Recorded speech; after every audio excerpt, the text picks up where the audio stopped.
Tingnan mo kung ano, kapulpul ng BBM. Mag-accept siya ng EDCA, mag-accept siya ng Japanese troops dito. Walang kapalit. Ang tariff reduction niya kay Trump, pahay, kadako-dako, gid sang 1% lang gid. Ang giminus ni Trump. Yan nga mga sinasabi nun, pro-China si Digong, in the end, Digong is right. Bakit kayo mag-edge sa side dito? You will attract, you will be a target. And then your mga negosyo will be disrupted. Gustong-gusto ng mga armed forces of the Philippines may EDCA. Dagdag na naman sa budget nila. Alam nyo, matagal na tayong niloloko nitong BBM administration nito, pati military natin, hindi na natin maasahan. Pero mo sabihan tayo ni Browner, whose I think family is also from Negros, na ready na sila in case i-attack ng China ang Taiwan. Ready siya magpadala ng mga Pilipino doon. Ginoo ko.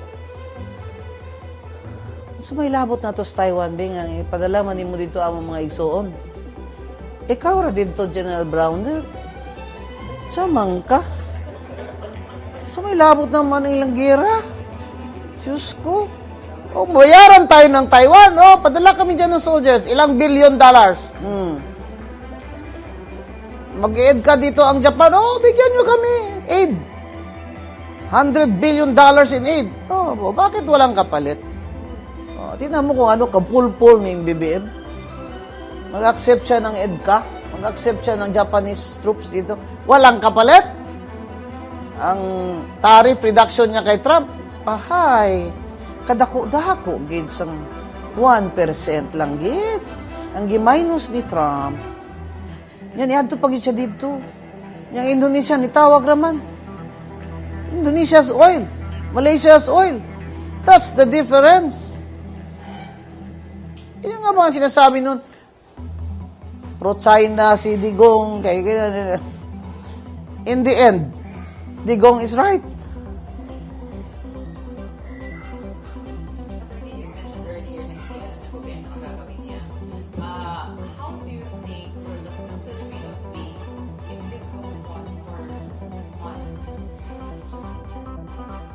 We will all march to Malacanang and demand that he gives us food every day. Hindi na mabubuhay ang Pilipino. Ngayon pala nga, nag-strike na eh. LGU na naman ang kawawa. Kasi sabihin naman, LGU, magatid na naman kayo ng bigas at sardinas sa bawat bahay. So, saan naman eh? Wala naman silang pinapadala sa LGU. You still have jobs now. But how much is food? How much is electricity?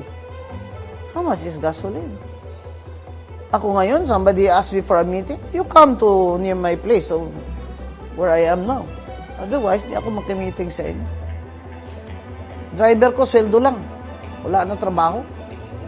Gusto na nga pumasok eh.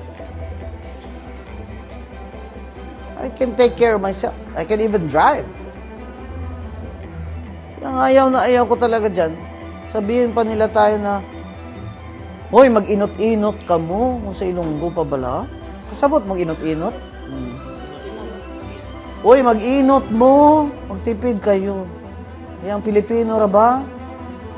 Gahi ka ita. Tay, kita na po'y tagaan sa obligasyon na ni atang gobyerno. When I'm in Davao, I feel very relaxed because I know hindi ako ma-pickpocket, hindi ako ma-hold up. Yeah, the food is good, affordable. You go to Manila, it's chaos. Ang parlor na favorite ko, nagamay ra gud nga parlor sa mga bayot. Magsira naman sila 4 o'clock. Kaya hadlok sila ma-hold up. Ganyan na ngayon sa Manila. Kaya sinasabi mo, pabain pa ito ng 6 months, patay na sa gutom. Attorney naman siya, wala nga siya, grabe yung pangangamba. Lahi na daw ang administration, di pa parayo yung legacy. So may legacy. Unsa pa daw yung legacy? O siya ningon, sa iyang ligasiya. Wala. Katong bridge dito sa Davao, iyatong ligasiya. So may ligasiya niya. The biggest looting of taxpayers' money happened under his administration. That's the legacy that he will leave us and we will never forget. Sa tatay niya, martial law, never forget. Dito, never forget the maleta. Makabago ba President? I am not hopeful. Even Secretary Monsod said, I'm not optimistic under this administration that we can recover economically. They're talking about 2 years. This is Professor Monsod. Dr. Monsod, may professor in calculus economics. Calculus na, economics pa lang. Nagdugo na akong ilong, nagdugo pagid akong talinga. Nakapasar po dinoon ko. Nakita niya ako sa Malacanang eh. NEDA secretary siya. Professor Monsod, I was your student. I'm mayor of Cadiz now. Really? Oh, well, you don't remember me because every time you were present, I was absent. She is not hopeful because the people around Bongbong are incompetent. So, doon mong hagit ka, attorney, ang next na muling ko niya President, kung yung ani ka Ako ang hagit karon, BBM resign na ka. Karon na. Karon na, game over na. Mag-transition na. If he has any honor left, if he has any honor left, if he has any love for his people left, he should resign now. Let's have a transition. Ganahan na si Atty. Guanzoy, kay ganahan na siya magkabinete. Hoy, ganahan na taon ko maghampang-hampang sa akong mga iro. Di na ko ninyo tagayag trabaho diya. Kay whatever work I will do in the next 2 years, I will fail. We will all fail. Why? Because we have a deficit. Pero we will succeed. Kung take over ngayon si Sara Duterte, nga wala korupsyon. Ano na yung mga gobyerno? Hindi na bala ka mo mag-aircon. Ano, mag-aircon pa man mo, abrihin na ng tanan na. Tapos wala na travel kamo tanan. Why travel? Why aircon? Ambulansya lang ang dagan-lagang. May extraordinary expense. Wala yung meeting funds. Sa una si Digong, kaon magsuman dito. Karon dilitson man sila. Sabi ko nga eh. Tayo, sasabihin niya mag-inot-inot. Hindi mag-inot-inot siya. Wala na tayong magawa nito. We have a crisis.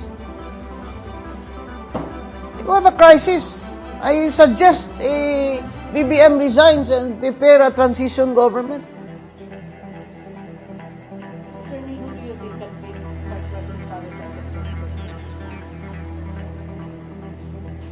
Meron kaya? I already said she's the woman to beat. Kahit sino kandidato nila dyan. Ay, ang problema lang, makadayain. Tsaka wag lang kayong kampante kasi alam niyo naman ang eleksyon. Sila, marami silang pera. Magni-negative vote buying yan dito sa Davao. Bigyan ng pera mga tao para wag nang pumoto. Kailangan ng Davao mag-turn out ang tao 90%. Minimum. Boto talaga. Mindanao. Nahirap. Do not underestimate these politicians. They all want to stay in power in the BBM kasi doon ang racket nila. Doon ang racket nila. Wala na. Zero tolerance for corruption. Yun lang ang gusto ko. Sabi na, ambot.